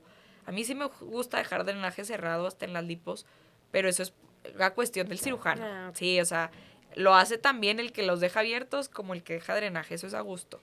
Sí se ven aparatosas, sí se ve raro, te ves de sangre porque no es sangre como tal, sino es sangre residual de lo que quedó de la lipo. Se inyecta un líquido con un medicamento para que no sangres y obviamente mucho se extrae durante la liposucción, pero otro tanto no. Entonces eso hay que drenarse y eso es lo que se ve, que la faja llena de Sí, sangre oye, bien y dramático. se ve así como de Halloween, pero en realidad no, o sea, sí es dolorosa la liposucción, es un dolor tolerable, es un dolor que yo les digo, les mando un neuromodulador por 3 meses generalmente porque es un dolor que no es como un dolor de cabeza de me duele aquí, no, te duele todo. Y Ok. entre más se acerque a la espalda, más te va a doler. ¿Y por qué? Porque de ahí sale todos los nervios de la columna, ¿no? Entonces, que se va a ir quitando, se quita con los meses. eh, Son los 3 meses de arrepentimiento de por qué me lo hice. Pero Yo ya estaba muy después, bien y después se nos olvida. claro, Y con el ya, cuerpazo, sí, a gusto. Oye, te quería preguntar, Mónica, ahorita que estábamos abordando el tema de la bichectomía, mencionaste que hay personas las cuales no son candidatas para realizarse esta cirugía. ¿Quiénes serían? pues hay que valorar cada caso. Generalmente en personas mayores ya no se recomienda porque ya nosotros a partir de los 30 años empieza nuestro proceso de envejecimiento y toda nuestra carita son bolsas grasas y la bichat es una bolsa grasa, solo se quita una parte. Entonces en personas mayores por lo general no la recomiendo porque no tiene caso de pletarte más volumen del que ya no tienes. No es que se te caiga la cara con la bichat, no es así. Al final la bichat cumple su función en la infancia, que es para la succión, después de esto ya no. Las personas que tienen como muy delgadita la cara tampoco la necesitan, van a hacer unas bichat muy chiquitas, la vas a dejar más cadavérica, no lo necesita. Donde sí, pacientes que tienen como mucha cachete, muy gorditos, que, oye, yo adelgazo y aún así el cachete no me baja. Ahí se queda. Ahí se queda. Esa probablemente sí, pacientes que se muerden mucho los cachetitos, a veces ayuda a quitar un poquito, quitar una parte de la bichat, no se quita toda. Eso sí, los que no es, si tu cara ya es muy delgada, muy perfilada, no tiene caso quitarte ese volumen, porque es esto. Ok. Entonces no te vas a ver más cadavérica. Y dos, pacientes ya muy mayores tampoco. Igual hay que valorar cada caso. A veces también es proporcional a tu carita y no le va, y si te quitan esa parte tal vez no sea tan bien. No sé, hay que valorar cada caso, pero a grosso modo es mayores y que sean muy delgadas, la verdad es que no tiene caso retirarte la bolsa de bichat. Mónica, porque sí es cierto que en algún punto después de realizarse este procedimiento, o sea, ya pasados los años, como que o sea, bueno, yo así lo he visto que se te cuelga y que por eso no lo recomiendan. No. O sea, ¿esto es verdad o es como mito? Es como un mito, porque en realidad lo que nos colgamos y todo el mundo nos damos cuenta es la grasita que tenemos aquí que hace como el droopy doo, que esto se cae y esto se llaman joules. Y esta parte es una grasita que tenemos aquí, que no es la bichat. La bichat está Ya. acá. Entonces siempre dicen, no, es que se te va a colgar la cara. No, es que se te va a colgar igual. O sea, eso es genética. Esa es parte del envejecimiento. Lo que no envejecemos todos igual, depende cómo envejezca tu papá, tu mamá, tú. Y lo que te cuelgas es más esta parte. Y esta parte nosotros lo conocemos como joules. Y es la grasita que tenemos aquí. Entonces es pérdida del volumen de la grasa que está acá. Nada tiene que ver con la bichat. Pero la gente como que lo ha relacionado a decir, es que se te va a colgar la cara. No, no se cuelga Ándale, la cara. ajá. La bichat está aquí, en esta parte. Solo se quita una parte, no se quita toda. tiene 4 porciones, la última porción está en la región temporal, evidentemente ahí no llegamos.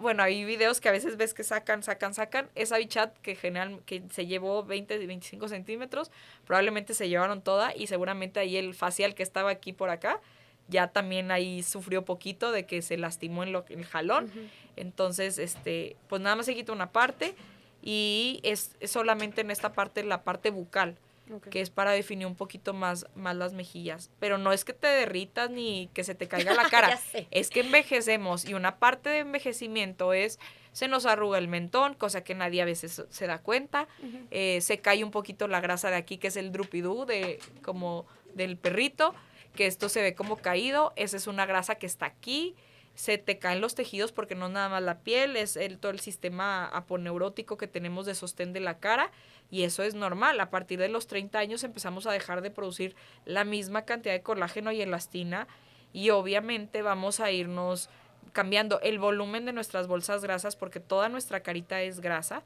se va haciendo más pequeño. Okay. Por eso también a veces no es, cuando hacemos un lifting facial o un reposicionamiento facial, un levantamiento facial, no solo jalas los tejidos, quitas el excedente de piel, por supuesto, que a veces no es tanto, es más los tejidos que tienes que reposicionar y además a veces hacemos pequeñas inyecciones de grasa en donde ya no las tienes. Okay. ¿Sale? Entonces es diferente, no... En personas mayores, pues lo que quieres es a veces generar más volumen, no les quieres quitar ese volumen de la bichat déjala en paz. Okay. Esa bichat ni ¿para qué le mueves? Ajá, el volumen que estás perdiendo, lo que quieres reposicionar sobre todo es a nivel malar, quitar esta parte de los jewels. Entonces en la bichat a veces ni la tocas, a veces la quitas durante el procedimiento porque al jalar la cara, ves que eso te hace un bultito, pues probablemente la sacas. Pero durante la cirugía, ¿no? Pero no como de, oye, te tengo que quitar las bichas. No. Sí, no, tampoco. No, tampoco es para todos. Ok, muy bien. Mónica, ay, no, bien preguntona. También te quiero preguntar, ¿cuándo es el momento indicado en el que una persona dice, ¿sabes qué? Me quiero hacer una reducción de senos. Híjole, esa es de las cirugías más bonitas y más benéficas para los pacientes. Hay pacientitas bien jóvenes que ya tienen una hipertrofia mamaria bien grande. Es el deseo del paciente.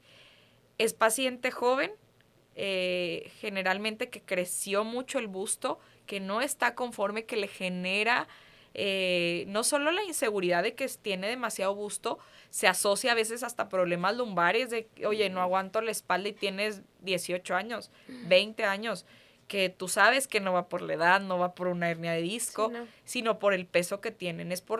Hay diferentes grados de gigantomastia, se llama, y depende de eso y de los deseos de la paciente se vale una reducción. ¿Cuál es lo malo de una reducción? Que tú sabes que con un tejido tan grande, como creció tan grande, la manera de reconstruir ese tejido son muchas cicatrices, que es la cicatriz alrededor de la areola, la vertical y la horizontal, que es como el ancla, uh-huh, que generalmente tanto la que va alrededor de la areola como la ancla o la horizontal se esconden en tu mismo surco, pero la vertical se va a ver. Aunque quede como una liniecita, el paciente debe saber qué es el costo que tiene por quitar todo ese tejido. Es válido, hay diferentes grados, depende del peso de la mama. Actualmente hay copas que nos ayudan a decir, bueno, tiene un peso más o menos de 500, 600, 800. Hay tecnología que tú haces un escaneo en el paciente y el escáner te dice tiene 1500 de mama. Entonces, tú sabes que toca reducción. También hay mamas desde 800 gramos que son demasiado. Es una paciente muy petit, muy flaquita, que no va de acuerdo ese tipo de mamas con su complexión y que incluso se pueden hacer en pacientes jóvenes. También es válido en pacientes ya muy grandes que ya amamantaron, cayeron mucho. Esa es una manera también muy fácil. A veces no es gigantomastia, sino solamente se llama ptosis mamaria, que es la caída. Eso es bien fácil. Nosotros tomamos una cinta con la que medimos de costurera, de aquí de la horquilla esternal, del esternón, del huequito que tenemos, lo mides hacia todo el pezón. Si mide más de 21 centímetros, ya tienes un grado de caída. No, hay que valorar si es leve, moderado o severa. Pero hay pacientes que en esa medición ya lo tienen a 40 centímetros. O sea, no necesitamos ser doctores para saber que ese busto está muy caído, ¿no? Entonces ahí no se quita tanto el tejido, sino hay que reconstruirlo y subirlo. También tiene pues sus ventajas y desventajas. Entre más caído está, más riesgos hay que el pezón sufra. El pezón le llega sangre por todos lados. Cuando tú lo vas a subir, pues para subirlo necesitas quitarle la irrigación de abajo, o de arriba, o de lateral, o medial, depende del pedículo que escojas, o la arteria que vas a dejar que nutra a la mama, ¿no? El mayor riesgo es que el pezón sufra, que no le llegue la suficientemente sangre entre más caído esté. Pero hay que diferenciar si es por un exceso de glándula mamaria, que es mucho volumen, o si es porque está muy caído, porque a veces no tienen tanto tejido, es la piel que dio de sí hasta abajo. Y generalmente esas se asocian a pacientes que tienen muchas estrías, pues la calidad de la piel no es tan buena, entonces tienden a elongarse mucho. Sí, las dos son candidatas para un levantamiento mamario con o sin implantes, depende de lo que quiera el paciente y de lo que esté buscando, y es válido. Por ejemplo, te iba a preguntar, Mónica, en la operación de levantamiento de senos, o sea, es una operación tardada, ya hablamos de que como cualquier operación es riesgosa, pero ¿qué porcentaje sería de riesgosa? Pues los riesgos son sobre todo como cualquier cirugía, infección, hematoma, que formes un poquito de seroma, pero el más importante, el que le tienes que advertir al paciente, depende del grado de caída del pezón, es la necrosis del pezón. Pero, ¿por qué? Porque tienes que cortar cierto tejido. Ojo, no quiere decir que todas les pase eso, ¿sabes? Eso es asociado entre más caído esté la mama. Los riesgos son como cualquier cirugía, son bajos, menores a 0.04%, los riesgos mayores como trombosis o muerte, por así decirlo. En realidad, los mayores riesgos en una cirugía de levantamiento mamario es que se abran las heridas, sobre todo en la confluencia donde llegan la T, o sea, donde llega el tejido de un lado, el del otro y lo junta central, o dehiscencias parciales alrededor del pezón o en el mismo pezón. Eso es como las complicaciones más frecuentes. No quiere decir que a todas, en un mínimo porcentaje, y pues depende también de que el paciente esté sano. Si tiene alguna enfermedad, aumenta un poquito el riesgo. Pero ahí sobre todo es que se abran ciertas partes de la herida que te digo, se tratan, son no por minimizar una complicación, pero es una complicación bastante tratable. Si se abre un poquito tu herida, pues la volvemos a cerrar o la manejamos con cierto tipo de curación que nos ayuda a que cierre, porque también hay veces que hay ciertas heridas que no las debes de cerrar ya que están inflamadas. Si tú intentas cerrar algo que está inflamado, se va a volver a abrir y se va a abrir más. Entonces, son como complicaciones bastante tolerables y que vas de la mano hasta que ya esté todo cerrado, ¿no? Son frecuentes, yo creo que es lo más frecuente que puede pasar, y no quiere decir que pasen toda la herida, ¿no? Generalmente son en estos sitios donde hay más tensión.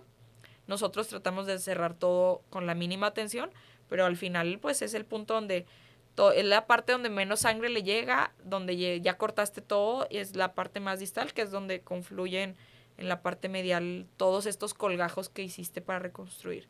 Eso es como lo más común. Pero pues yo creo que también es de las cirugías más satisfactorias. Entonces el paciente sabe el riesgo y aún así no le importa, porque ya vivió toda la vida con una gigantomastia, con unos pechos muy grandes, que no se puede poner una blusa, no pueden usar un escote a gusto, les genera inseguridad, sobre todo a las jovencitas les genera inseguridad porque no es proporcional a su cuerpo. Entonces, y también jóvenes que perdieron mucho peso, que ya tienen una cirugía, por ejemplo, de manga gástrica o bypass, perdieron un montón de peso, se colgaron, tener todo en su lugar te genera más seguridad que no operarte, por así decirlo. O sea, tú ya que tomaste una decisión de someterte a un procedimiento quirúrgico, sabiendo los pros y los contras, a veces es más el pro que tienes de decir, ya me voy a poder poner un escote. Ya no me tengo, las pacientes que tienen gigantomastia se esconden, traen sudaderas con este calor.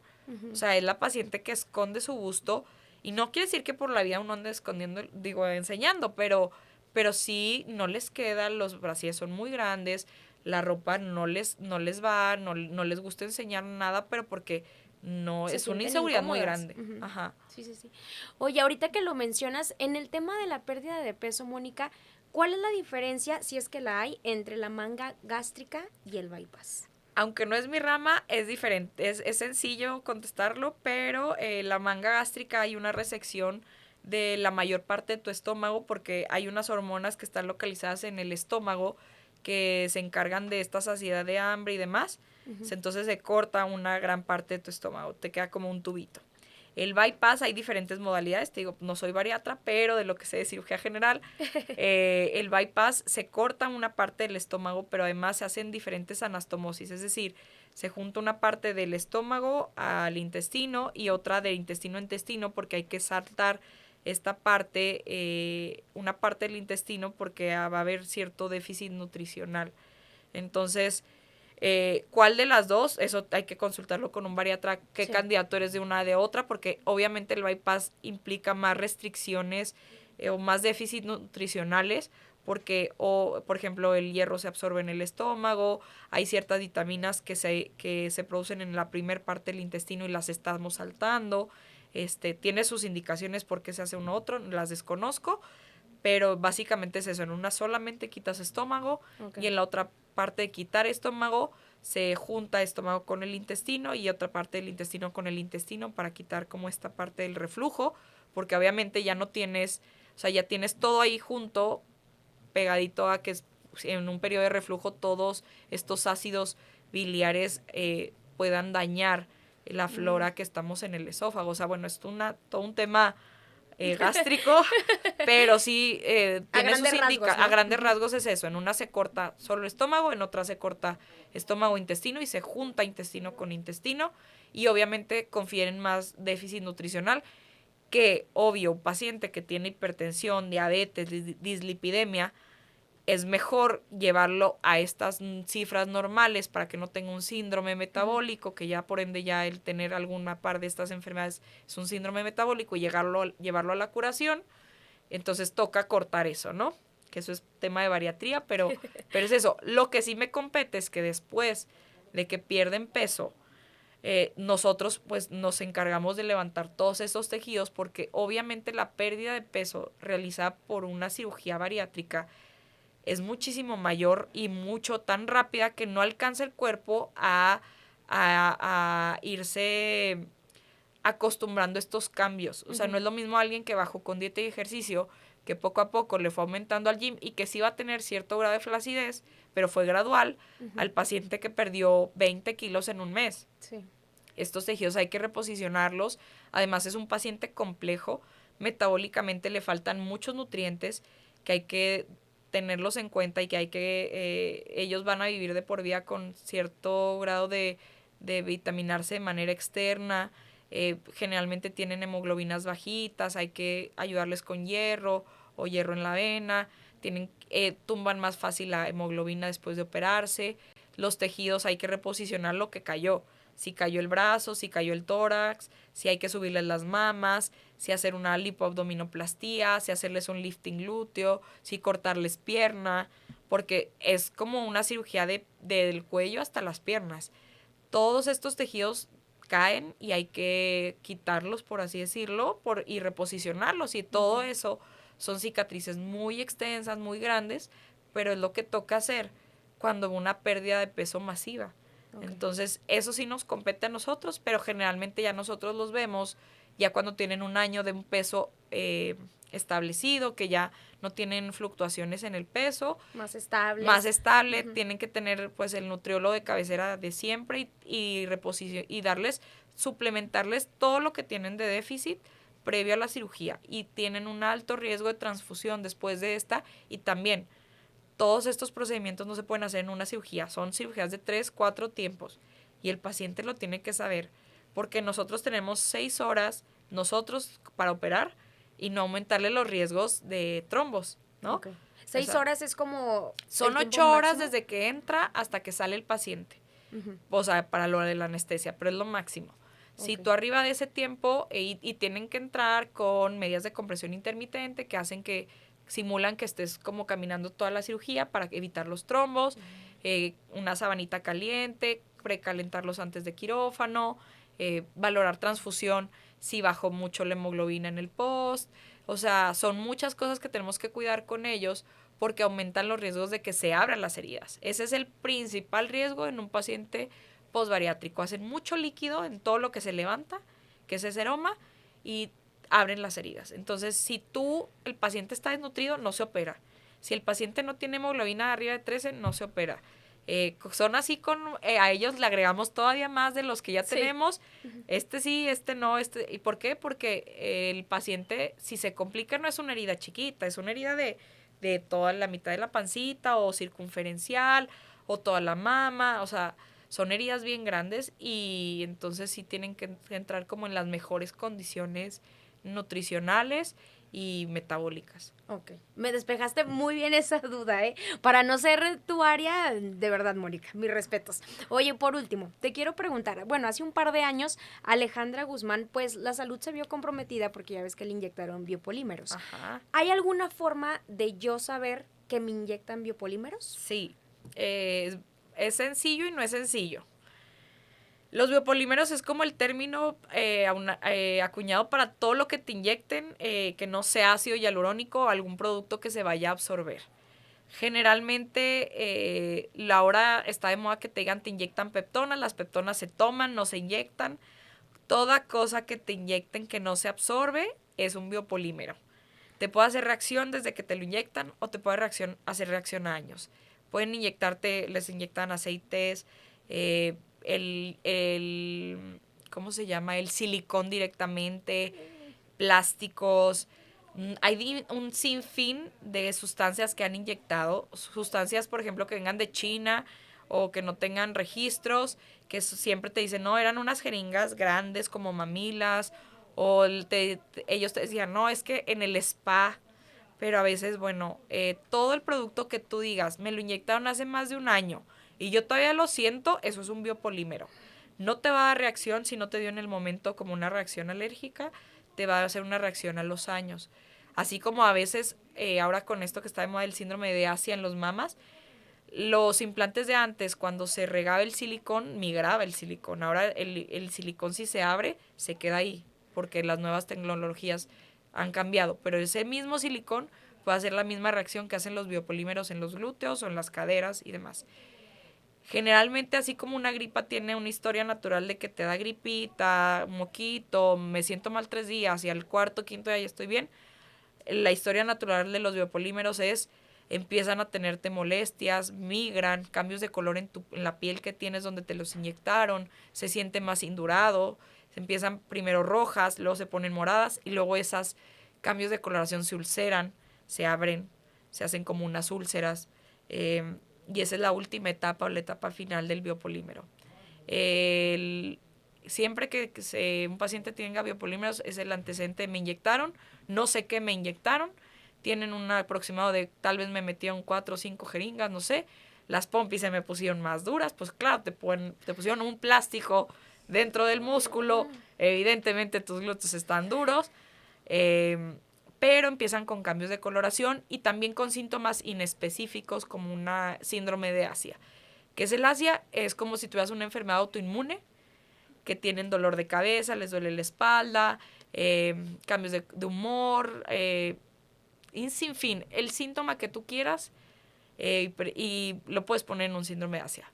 Cambios en la coloración de las manos, como si tuvieras una enfermedad autoinmune. Entonces aquí hay 2 cosas. Uno es retirar el biopolímero, si se puede en etapas iniciales.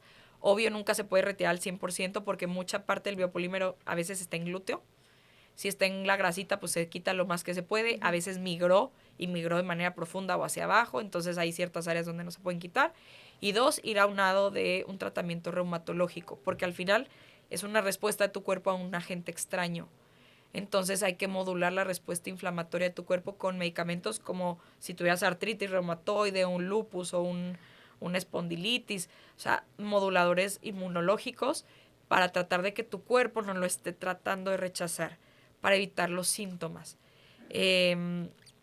Uno puede quitar una parte del biopolímero, nunca puedes quitar 100% de por esto de los infiltran y se meten como se les pegó su regalada gana, migran y a veces migran hasta ganglios, ahí ya pues obviamente no los podemos quitar y es un paciente que va a quejarse toda la vida de ese dolor, es un dolor crónico y son cirugías muy agresivas, muy deformantes, y la última etapa, que es ya cuando el paciente llegó ulcerado, como si estuviera postrado, ahí toca reconstruirlo como si fuera un quemado.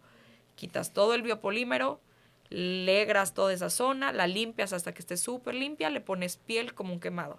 Le quitas piel de un lado y lo pones ahí. Obviamente quedan estos sacabocados o estos huecos en estas zonas, y ir de la mano con un reumatólogo, porque es mucho la respuesta inflamatoria de tu cuerpo a ese cuerpo extraño. Él estuvo combatiendo tal vez por años, pero más o menos se tardan de 10 a 15 años a darte estas respuestas de cambios de coloración. Porque sí, hay mucha gente que tiene biopolímeros y no lo sabe. Bueno, sí lo sabe, pero tal vez lo va dejando de largo de, no pasa nada, no me duele. Pero ahorita no me duele. Ajá, y luego ya duele. Y ya de una vez que empieza a doler, ya no. O sea, el ciclo de la enfermedad de enfermedad por modelantes es ese. Al final se van a ulcerar, sí o sí. O sea, ese es como lo último. Por eso muchos pacientes tratan de tratárselos antes de que llegue a esta etapa. Porque ya ahí ya pues sí igual vas a quedar deformada porque hay que quitar tejido, y no es que, bueno, quítamelo y me metes un implante. No. Ya no se Eso puede. no se puede. Eso no se puede. O sea, tu músculo está lleno de plástico.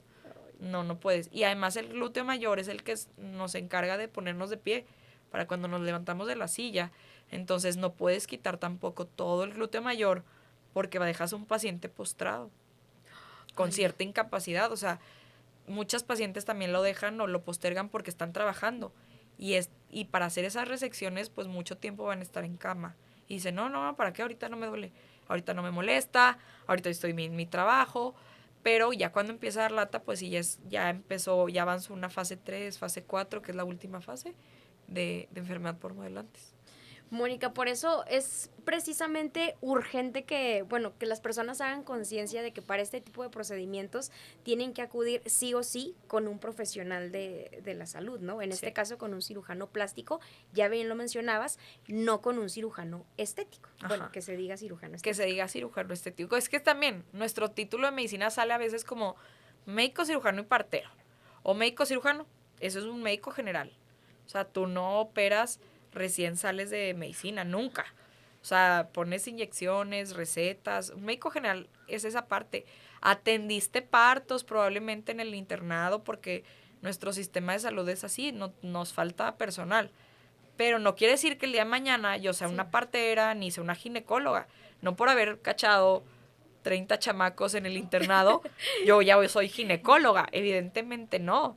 Y además, aún así, cuando estás en el internado, tienes un ginecólogo a un lado tuyo que te está coachando, que te está cuidando, claro, que si algo pasa mal va para cesárea.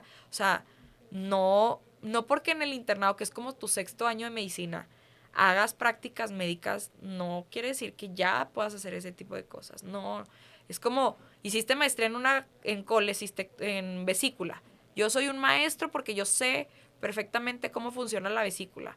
No por hacer una maestría quiere decir que tú sepas sacar una vesícula. Uh-huh. No eres cirujano general, ni tienes la especialidad de sacar yo solo saco vesículas. No, eso es de un cirujano general y zapatero a sus zapatos. Así como yo soy cirujano general, pero yo ya no me meto en nada de aparato digestivo porque ya no sería ético de mi parte operar algo que yo ya no hago. Uh-huh. Repararé la hernia porque es pared abdominal y eso generalmente lo reparas en una plastía. Tal vez eso sí, todavía sigo capacitada. Pero para meterme, no sé, a quitar un colon, no, que lo haga el coloprocto. Sí, porque ya es otra especialidad por completo. Yo no voy a quitar las varices, eso lo hace el angiólogo. O sea, yo no voy a quitar una hemorroide, eso lo hace el coloproctólogo. O sea, uh-huh, cada quien zapatero a sus zapatos. Y entonces, lo que pasa es que minimizamos los procedimientos porque ya donde quiera podemos ver cómo se hace y decimos, ¡ay, qué padre! Y entonces pasa eso de la estética perforó el páncreas, le inyectó grasa a la paciente perforándole todas las vísceras porque no tienen idea de los planos de las capas de la grasa de la piel y demás, y pasan las iatrogenias. Y aparte lo peor es que no estás tratando con una lipo o grasa, estás tratando con un ser vivo, con un humano, que una complicación de estas son catastróficas. Sí. O sea, perforan órganos, intestinos. Si a uno como cirujano plástico, ha habido casos que, porque donde hay sitios de hernia, lo único que te protege una lipo es la pared abdominal. Y si tú en algún lugar tienes una debilidad, que es una hernia, te puedes meter con la cánula. ¿Y qué crees que te vas a encontrar dentro de una cavidad abdominal? El órgano que se te atravesó, ¿no? Entonces, imagínate, porque ha habido reportes y ha habido casos que obviamente son súper catastróficos, el paciente se muere. Entonces, si uno, sabiendo todo, pueden pasar, imagínate a alguien que no tiene ni idea ni conocimiento. Y no solo eso, acabo de ver una paciente con choque hipovolémico por un estético. Y entonces, uno lo detecta, bueno, pues toca transfundir. Esta paciente acabó en terapia intensiva, ¿sabes? Entonces, no digo que a uno no le pueda pasar, claro que nos puede pasar, pero la única diferencia es que tú tienes la capacidad de decir, híjole, sangro mucho, sangro más de lo debido, hay que transfundirla, necesito ir de la mano en el posoperatorio con uno de cuidados intensivos porque algo pasó. Claro que puede pasar, al mejor le salta la liebre, claro que sí, pero si alguien que es un médico general, que no tiene, o cirujanos generales también ha habido que están operando, o dentistas, o maxilos, no hay que meternos a un área que no nos corresponde. Así como yo no me pongo a sacar dientes, o sea, el dentista que no se ponga a hacer lipos. Así como yo no me pongo a hacer vesículas, pues que el cirujano general no se ponga a hacer lipos, ¿no? Creo que eso es lo que yo puedo transmitirles, que cada quien en medicina está especializado para hacer algo. Yo no me voy a meter a checar úlceras corneales, no soy oftalmóloga, entonces tampoco se vale que alguien de otra especialidad se meta porque, ay, qué fácil es, ¿no? Y porque lo minimizamos. Pero el día que algo se complica, ahí sí ya es, es que no era. Y el paciente, pues la mayoría de las veces lo sabe. Es que era estético, es que era mi amigo. Es que yo le di un resultado y a mi comadre le cobró bien barato, entonces yo también alcancé para eso. Y a veces ni siquiera, a veces les cobran igual que un cirujano plástico, o sea, tampoco el precio a veces llega a ser factor de comparación. Sí, o de toma de decisiones, ¿no? También los biopolímeros te dicen, no, yo decía al inicio, es que es lo que les cobran. No, hombre, a veces les cobran como si fuera hialurónico, y el hialurónico que nunca se absorbió. Ojo, también hay biopolímeros en la nariz. La paciente que se fue a hacer una rinomodelación y siente la punta dura y nunca se le reabsorbió así, es biopolímero. Ay, qué miedo, no Sí. inventes. No, definitivamente sí hay que acudir con un experto. Muchas gracias, Mónica, por Gracias a acompañarnos ti. el día de hoy. Nos agarramos la buena platicada, despejamos Sí, muchas bastante. dudas. Y pues, ¿algo que quieras agregar, Mónica? Pues nada, lo único que yo puedo decirles es que vayan con un cirujano plástico certificado y lo chequen en el Consejo de Cirugía Plástica, Estética y Reconstructiva en internet. Muy bien, nuevamente muchas gracias. Gracias. Los invitamos a que sigan viendo Aquí Te Lo Explica, porque vamos a seguir teniendo invitados especialistas para despejar todas aquellas dudas que tenemos en algún momento de la vida. Nos despedimos, pero muy pronto nos vemos. Bye.